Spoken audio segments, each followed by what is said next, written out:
بسم اللہ الرحمن الرحیم۔ السلام علیکم، آپ دیکھ رہے ہیں الف نیوز اور میں ہوں آپ کے ساتھ ماجد علی۔ شامل کرتے ہیں آج کی online headlines. Cipher case میں ایف آئی اے نے چلان جمع کرواتے ہوئے عمران خان اور شاہ محمود قریشی کو قصوروار قرار دے دیا۔ ایف آئی اے نے سائفر کیس میں چلان آفیشل سیکرٹ ایکٹ کی خصوصی عدالت میں جمع کروا دیا، جس میں chairman P T I Imran Khan اور شاہ محمود قریشی کو قصوروار قرار دیتے ہوئے عدالت سے سابق وزیر اعظم عمران خان اور شاہ محمود قریشی کو ٹرائل کر کے سزا دینے کی استدعا کر دی۔ ہندوستان کی ریاست پنجاب کے کسانوں کی ریل روکو تحریک تیسرے دن بھی جاری رہی، جس کی بنا پر متعدد ٹرینوں کو کینسل کرنا پڑا۔ ہندوستانی میڈیا کی رپورٹ کے مطابق مذکورہ حکومت سے ناراض ریاست پنجاب کے کسانوں نے ایک بار پھر اپنی تحریک شروع کر دی ہے اور انہوں نے پنجاب میں ریل روکو تحریک کا آغاز کر دیا، جس کا آج چوتھا دن ہے۔ کسانوں کے احتجاج اور تحریک کی وجہ سے پنجاب آنے جانے والی متعدد ٹرینوں کو کینسل کرنا پڑا اور کئی ٹرینوں کی آمد و رفت میں خلل واقع ہوئی۔ ایران جوہری پروگرام کے حوالے سے تناؤ کم کرنے کے اقدامات اٹھائے۔ جاپان نے ایران کے ساتھ جوہری معاہدے کو بحال کرنے کے لیے ایک نیا منصوبہ پیش کر دیا۔ متحدہ امریکہ نے ایران سے مطالبہ کیا ہے کہ وہ اپنے جوہری پروگرام کے حوالے سے تناؤ میں گراوٹ لانے کے اقدامات اٹھائے۔ وزارت خارجہ کے ترجمان میتھیو ملر نے دارالحکومت واشنگٹن میں ایک پریس کانفرنس میں صحافیوں کے سوالات کا جواب دیا، جب تہران انتظامیہ کے اس بیان کے بارے میں پوچھا گیا کہ جاپان نے ایران کے ساتھ جوہری معاہدے کو بحال کرنے کے لیے ایک نیا منصوبہ پیش کیا ہے، جس پر ملر نے کہا، میں اس خاص اقدام سے واقف نہیں ہوں۔ جیسا کہ ہم پہلے کہہ چکے ہیں، ہم سمجھتے ہیں کہ ایران کو کبھی بھی جوہری ہتھیاروں کا مالک بننے کی اجازت نہ دینے کا بہترین طریقہ سفارتکاری ہے۔ امریکہ میں بجٹ پر عدم اتفاق، حکومتی شاٹ ڈاؤن کا خطرہ۔ امریکہ میں وفاقی حکومت کے نئے بجٹ کی منظوری کے لیے وقت کم اور حکومتی شاٹ ڈاؤن کا خطرہ بڑھتا جا رہا ہے۔ ملک میں نیا مالی سال 1 اکتوبر سے شروع ہو رہا ہے اور کانگریس وفاقی حکومت کے بجٹ پر تاحال متفق نہیں ہو سکی۔ کانگریس کے پاس نئے وفاقی بجٹ پر اتفاق کرنے اور حکومت کو کریک ڈاؤن سے بچانے کے لیے امریکہ کے مقامی وقت کے مطابق 30 ستمبر نصف شب تک کی مہلت رہ گئی۔ کانگریس میں ڈیموکریٹوں کے زیر کنٹرول سینیٹ اور ریپبلکنز کے زیر کنٹرول اسمبلی کے درمیان دھڑے بندی ہو چکی ہے۔ ہم خطے میں امن و استحکام کے خواہاں ہیں۔ صدر آذربائیجان کے صدر الہام علیوف نے کہا ہے کہ وہ قفقاز میں امن اور استحکام کے خواہاں ہیں اور کہا یہ ممکن ہے اور انتخاب آرمینیا کا ہے۔ علیوف نے زنگلان میں دوسری قومی شہری منصوبہ بندی فورم کی افتتاحی تقریب میں شرکت کی۔ اپنی تقریر میں علیوف نے یاد دلایا کہ زنگلان سمیت خطے کی تمام بستیاں آرمینیا کے قبضے کے دوران تباہ ہو گئی تھیں۔ ہم نے اس علاقے کی اثر نو تعمیر کی ہے۔ 19 ستمبر کو آذربائیجان کے علاقے نوکار باغ میں آرمینیائی مسلح گروپوں کے خلاف کیے گئے انسدادی دہشت گردی آپریشن کے بارے میں علیوف نے کہا کہ ہم آرمینیا کی علاقائی سالمیت کو تسلیم کرتے ہیں اور ہم اس میں مخلص ہیں۔ اگر ہماری نیت مخلص ہوتی تو 20 ستمبر کو آپریشن نہ رکتا۔ میں چاہتا ہوں کہ سب اس حقیقت کو جان لیں۔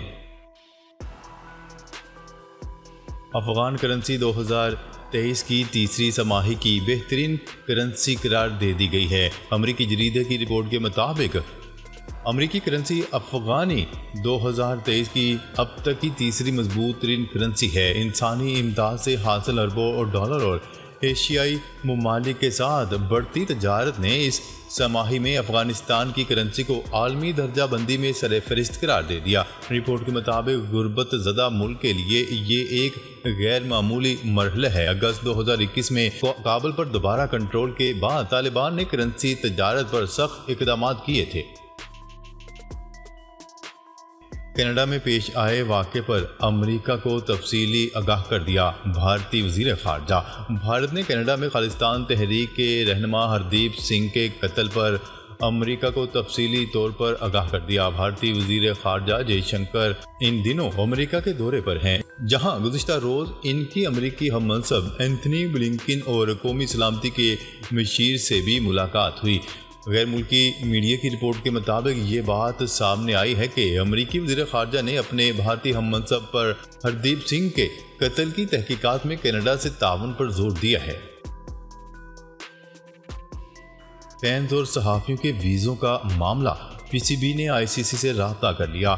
پاکستان کرکٹ بورڈ نے بھارت میں ہونے والے کرکٹ ورلڈ کپ میں فینز اور صحافیوں کے ویزوں کے معاملے پر انٹرنیشنل کرکٹ کونسل سے رابطہ کر لیا۔ ذرائع کے مطابق پی سی بی نے انٹرنیشنل کرکٹ کونسل کو ای میل کی ہے اور کہا ہے کہ آئی سی سی پاکستانی فینز اور صحافیوں کے ویزوں کے لیے اقدامات کرے۔ پی سی بی نے ای میل میں فینز اور صحافیوں کے ویزوں کے معاملے میں تاخیر پر تشویش کا اظہار کر دیا۔ پی سی بی نے پاکستانی فینز اور صحافیوں کا معاملہ جلد از جلد حل کرنے کا بھی مطالبہ کیا۔ افغانستان کا بھارت میں سفارت خانہ بند کرنے کا اعلان۔ افغان عبوری حکومت نے بھارت میں سابقہ حکومت کے دور کا افغان سفارت خانہ بند کرنے کا اعلان کر دیا۔ رپورٹ کے مطابق بھارت میں افغان سفارت خانہ جو سابق دور حکومت کے تعینات عملے سے آباد تھا، ستمبر 2023 کے آخر میں بند ہو رہا ہے۔ افغان سفارت خانے کے عملے نے بھارتی وزارت خارجہ کو خط لکھا، جس میں عملے نے بھارتیوں کی سفارتی کام، عدم تعاون اور سفارت خانوں کو بائی پاس کرنے اور افغانیوں سے براہ راست رابطوں کو وجہ بتایا ہے۔ برطانیہ میں بھارتی ہائی کمشنر کو گردوارے میں داخل ہونے سے روک دیا گیا۔ برطانیہ میں بھارتی ہائی کمشنر کو گلاسکو میں واقع گردوارے میں داخل ہونے سے روک دیا گیا۔ غیر ملکی میڈیا کی رپورٹ کے مطابق کینیڈا میں خالصتان تحریک کے رہنما ہردیپ سنگھ نجر کے قتل پر احتجاج کرتے ہوئے سکھ افراد بھارتی ہائی کمشنر کے سامنے آ گئے۔ سکھوں نے بھارتی ہائی کمشنر کو گردوارے سے واپس جانے پر مجبور کر دیا۔ یاد رہے کہ کینیڈا کے وزیر اعظم جسٹن ٹروڈو نے پچھلے دنوں بھارت پر زور دیا تھا کہ وہ سکھ رہنما کے قتل کی تحقیقات میں تعاون کرے اور قتل کے احتساب کو یقینی بنائے۔ 100 صفحات پر مشتمل پاسپورٹ کا اجرا روک دیا گیا۔ حکومت پاکستان نے پاسپورٹ اینڈ امیگریشن کی جانب سے 100 صفحات پر مشتمل پاسپورٹ کا اجرا روک دیا۔ شہریوں سے کہا گیا ہے کہ کسی بھی تکلیف سے بچنے کے لیے صرف 36 صفحات اور 72 صفحات پر مشتمل پاسپورٹ کی ہی درخواست جمع کروائیں۔ پاسپورٹ حکام کے مطابق کچھ ناگزیر وجوہات کی بنا پر 100 صفحات پر مشتمل پاسپورٹ کا اجرا عارضی طور پر بند کیا جا رہا ہے۔ امریکی ریاست نیو یارک میں مسلسل بارشیں، ایمرجنسی نافذ۔ امریکی ریاست نیو یارک میں مسلسل بارشوں کی وجہ سے سیلابی صورتحال پیدا ہو گئی، جس کی وجہ سے انتظامیہ کی جانب سے ایمرجنسی نافذ کر دی گئی۔ غیر ملکی خبرساز ایجنسی کی رپورٹ کے مطابق امریکی ریاست نیو یارک میں گزشتہ 5 روز سے مسلسل بارشوں کی وجہ سے شہر کے کئی حصوں میں سیلابی صورتحال پیدا ہو گئی۔ نیو یارک کی سڑکوں، پلوں اور میٹرو اسٹیشنز میں بھی پانی داخل ہو گیا۔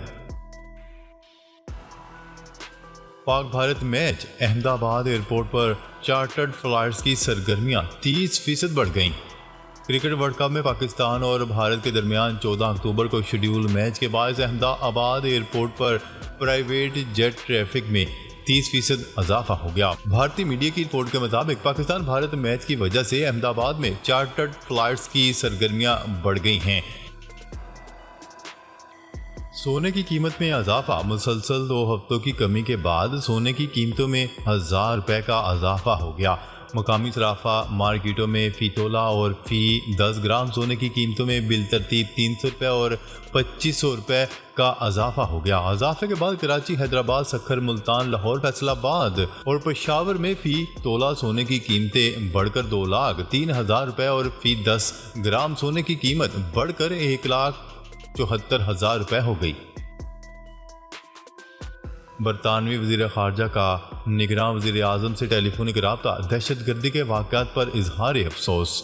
برطانوی وزیر خارجہ نے نگراں وزیر اعظم انوار الحق کاکڑ سے ٹیلی فونک رابطہ کر کے مستونگ اور ہنگو میں دہشت گردی کے واقعات کی مذمت کی۔ ترجمان وزیر اعظم ہاؤس کے مطابق برطانوی وزیر خارجہ نے جام حق افراد کے لواحقین سے اظہار یکجہتی اور زخمیوں کی جلد صحتیابی کی دعا کی۔ نگراں وزیر اعظم انوار الحق کاکڑ کا کہنا تھا کہ دہشت گردی کے واقعات میں ملوث عناصر کو کٹہرے میں لائیں گے۔ کوئی نیا ٹیکس نہیں لگائیں گے، پاکستان نے آئی ایم ایف پر واضح کر دیا۔ ایف بی آر حکام سے آئی ایم ایف حکام کی آن لائن میٹنگ ہوئی، جس میں کہا گیا کہ نیا ٹیکس لگائے بغیر ایف بی آر ٹیکس ہدف حاصل کرے گا۔ رواں مالی سال کے پہلے 3 ماہ میں ہدف سے زیادہ ریونیو اکٹھا کیا گیا ہے۔ ذرائع کا کہنا ہے کہ ایف بی آر نے ٹیکس چوروں کے خلاف کارروائی کے پلان سے بھی عالمی مالیاتی اداروں کو آگاہ کیا، جبکہ آئی ایم ایف نے ایف بی آر کی کارکردگی پر اظہار اطمینان کیا۔ روپے کے مقابلے میں ڈالر کی گراوٹ کا سلسلہ جاری۔ رواں ہفتے ڈالر انٹر بینک اور اوپن مارکیٹ میں سستا ہوا۔ ہفتہ وار کرنسی رپورٹ کے مطابق غیر قانونی سرگرمیوں میں ملوث مشکوک شعبوں کے خلاف کریک ڈاؤن کے باعث ڈالر تنزلی کا شکار رہا۔ ڈالر کے مقابلے میں روپیہ مزید 1.38% مضبوط ہوا۔ ڈالر کے انٹر بینک اور اوپن مارکیٹ میں ریٹ میں فرق مزید گھٹ کر 0.09% رہ گیا۔ ناظرین، اب تک کے لیے اتنا ہی۔ مزید خبریں لے کر بہت جلد آپ کی خدمت میں حاضر ہوں گے۔ تب تک کے لیے اپنا خیال رکھیے گا۔ اللہ نگہبان۔